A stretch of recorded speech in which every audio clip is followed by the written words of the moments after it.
The prodigy stood before his covenant in the bare room that served as their command center.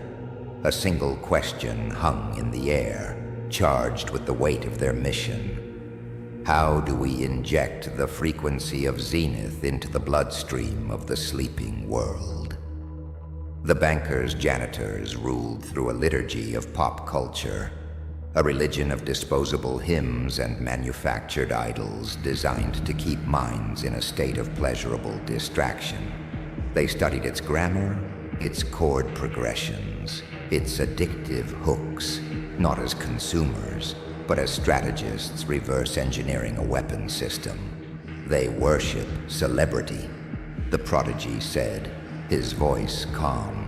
They're taught to look up to avatars of emptiness, to pour their yearning into vessels that hold nothing. We will not preach against it. We will hijack it. His covenant went to work, not as artists seeking fame, but as spiritual engineers.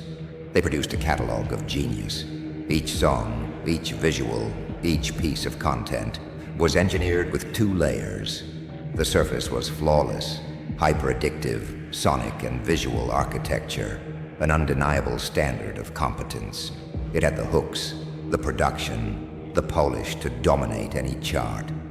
But woven into the very DNA of every beat, every melody, every lyric was a hidden code. It was the 365th embodiment, a daily, relentless standard of applied hermetics, a baseline that mimicked the principle of rhythm, a lyric structure that mirrored correspondence, a vocal delivery vibrating at the frequency of sovereign will. It spoke in the language of liberation disguised as anthems. The ceiling is in your skull. Break it.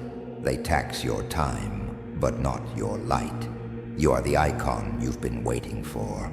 It wasn't music about rebellion. It was rebellion in auditory form, a carrier wave for the feeling of zenith. They released the first track.